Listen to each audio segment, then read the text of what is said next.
Good day, everyone. You're welcome to Med School Drill. On today's tutorial video, we'll be taking the clavicle bone. If this is your first time on my channel, kindly hit the subscribe button so that I can be encouraged to post new videos frequently. Thank you. So today's topic will be taking the clavicle. Now, the clavicle is an elongated S-shaped bone that rests horizontally at the sternum across the upper part of the rib cage and the acromial end of the scapula. It's also good to note that the clavicle is also known as the collarbone, which can also be called the beauty bone. Yeah, the beauty bone. The clavicle is a subcutaneous bone. What does that mean? What it means is that the clavicle can be palpated or felt uh, through the skin. By simply touching the skin, you can easily palpate the clavicle bone. Yeah, so this is how the clavicle looks like. You see it around this side. So on the medial side, which is here, it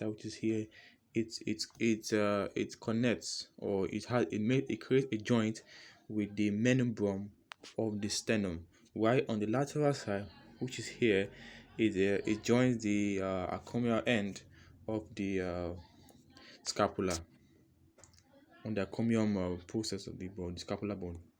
So also note that facing forward, notice facing forward, the medial aspect of the clavicle is convex, while the lateral aspect is concave. So what is it saying? So if you look at this this bone here, the bone that we have, yes, here.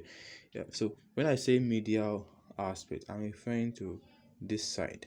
This is the medial aspect, while this side is the lateral aspect. So now, looking at the medial aspect, you see there's a particular curve that it makes here.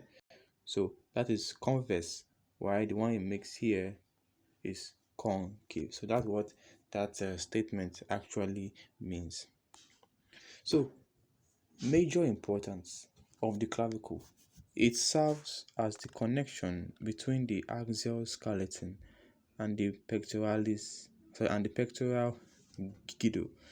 Number two, it allows weight to be transferred from the upper limb to the axial skeleton. You have two kinds of skeleton: the axial skeleton and the appendicular skeleton. So when you're referring to the appendicular skeleton, that's when you're talking about your forearm. So I'm talking about your upper limb and your lower limb. Why your head, neck, and vertebral column and your ribs are all in the axial skeleton. So number three, it protects the underlying neurovascular structures surrounding the upper limb. So the way where the clavicle is placed in the body, in the upper limb, is a very important region. Why? Because at that side you have some nerves, veins, lymphatic vessels, and arteries passing through. So the clavicle helps to form some kind of roof by protecting it, and it is through that place that the brachial plexus passes through. So the clavicle provides some degree of protection for the brachial plexus. Okay, now bony landmarks of the clavicle. Bony landmarks of the clavicle. Now we have things like the sternal end, the acromial end, the shaft, the CONOID, TUBERCLE, the TRAPEZOID line. We have some more that I just put the main and the most important one. We also have the subclavian groove on the clavicle, which provides origin for the subclavius muscle. So the first thing we have here is the sternal end of the clavicle. So it is also known as the medial end of the clavicle. The sternal end contains a large facet for the articulation of the menubrum. So the menubrum is the first part of the sternum. but with the menobrum of the sternum at the sternoclavicular joint. At the sternoclavicular joint. So also know that the inferior surface of the sternal end is marked by a rough oral depression of the costoclavicular ligament, in bracket a ligament of the SC joint. That SC joint means sternoclavicular joint. So note that the what you call the clavicle which we have here, the clavicle which we have here has two ends. It has the sternal end which is found on the medial side, and it has an acromial end which is found on the much lateral side of the body of the bone. So this is the anterior view. This is the anterior view of the sternal end of the clavicle. Like I said here, the anterior view. So if you look here, you see the posterior view. So the posterior view is usually rough, because it has other bony landmarks like this one, the trapezoid line, this one, and the other one. So the next thing we have here is the acromial end of the clavicle. So it is also known as the lateral end of the clavicle. Why? Because on the lateral side of the clavicle. It's as simple as that. So next thing, the acromial end houses a small faucet for articulation with the acromion of the scapula and the acromioclavicular joint. It also serves as an attachment point for two ligaments. Now, these two ligaments that we have here, which are attached to the acromial end of the clavicle, are the CONOID ligament and the trapezoid ligament, and this ligament combined forms what you call the costoclavicular ligaments. So yeah, so now this is the acromial end. Like I said before, it's on the much lateral side. So this is the anterior view. As you can see, it's smooth and it's easy to feel and all that. While on the posterior view, you have other landmarks which are making it kind of rough, the line and everything. So number 3, we have the shaft of the clavicle. As you know, the shaft can just be seen as the middle part of the bone that is usually smooth and long.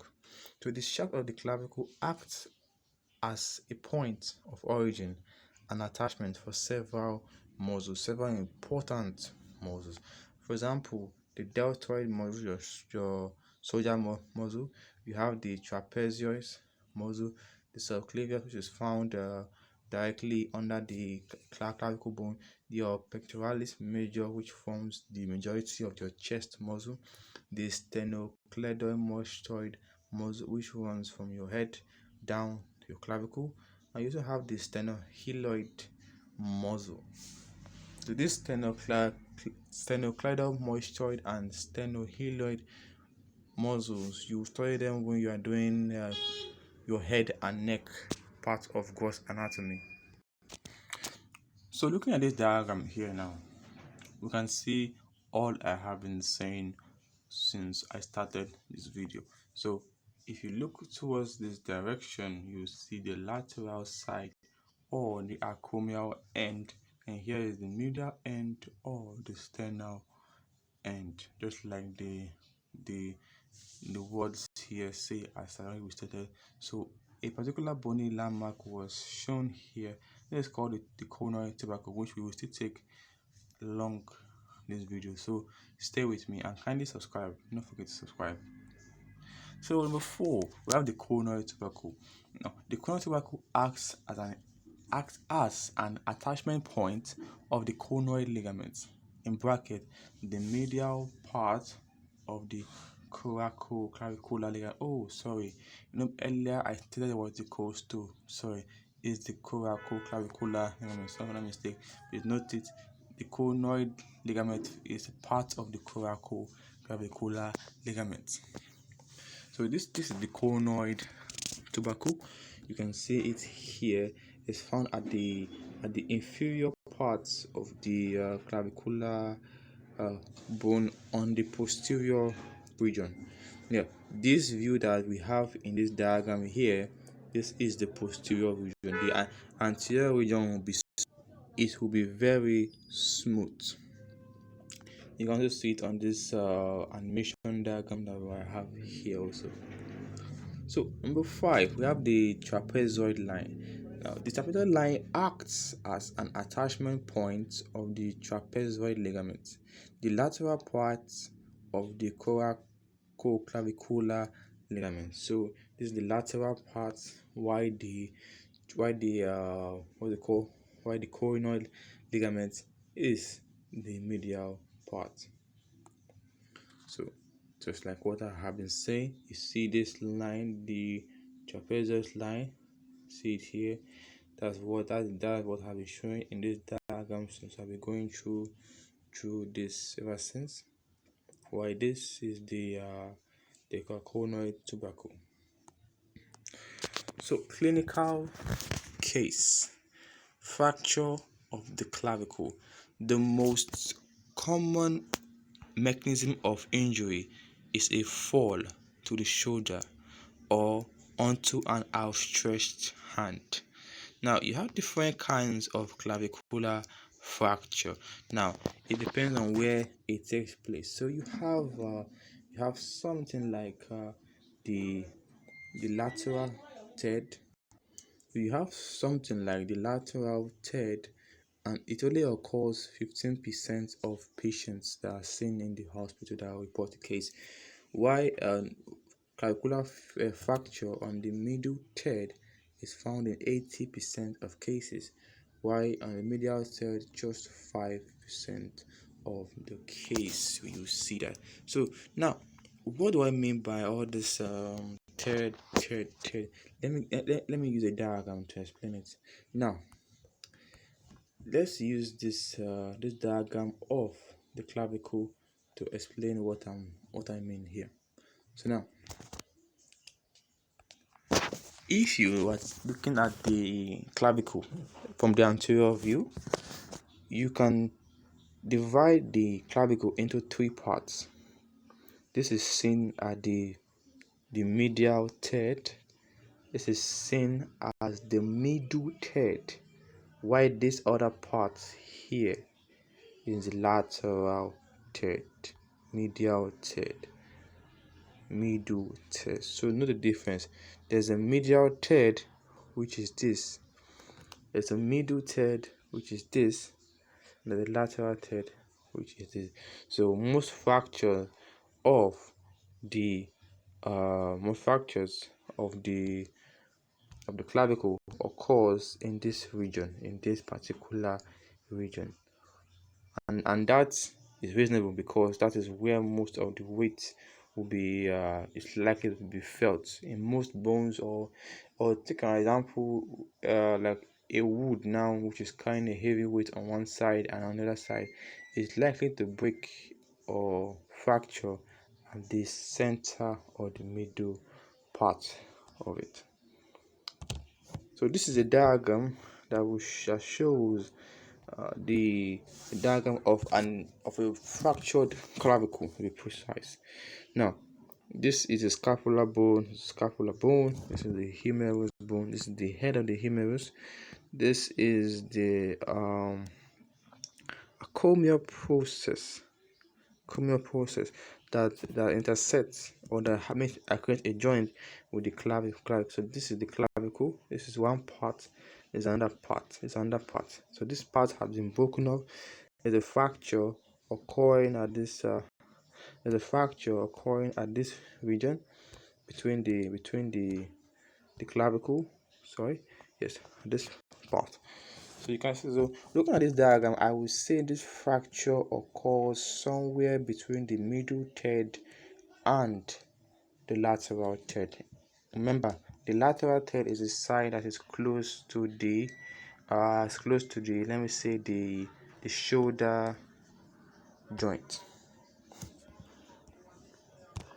So there's something that we have to note about the clavicle that will be very important for you when you're writing your exams. So we're going to take them one by one, so bear with me. So the first thing that we have is the clavicle has superior and anterior surface. It has superior and anterior surface. Yeah, it has superior and anterior surface. The next thing we have, it is the first bone to begin ossification. I have seen this in so many MCQ questions, and some students still fail it. So the clavicle is the first bone to begin ossification, and this occurs during the intrauterine life. That's when the baby, which is not a baby, which is a fetus, is in the womb of the mother. Now, the clavicle is known as the only horizontal bone, but some people argue that the rib might also be considered as a horizontal bone. Okay, and so it says the clavicle, its medial two-third is convex anteriorly. It has posterior and anterior surface.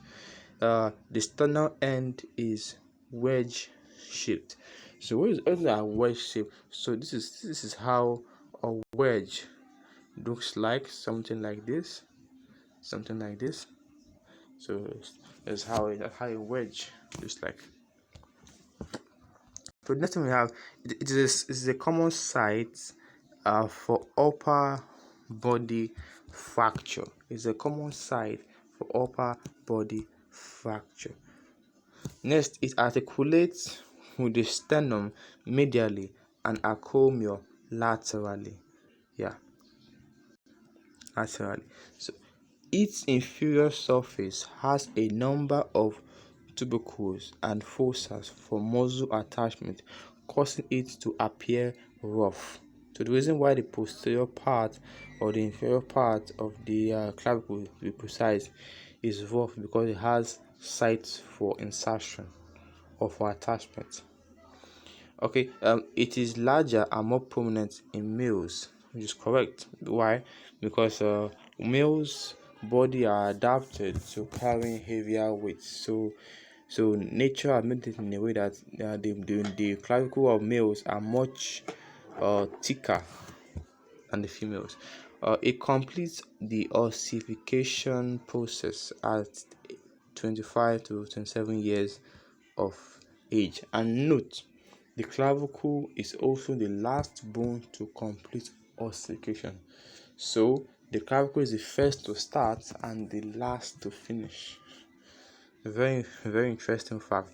Next, the clavicle, it arises from membranous bone ossification,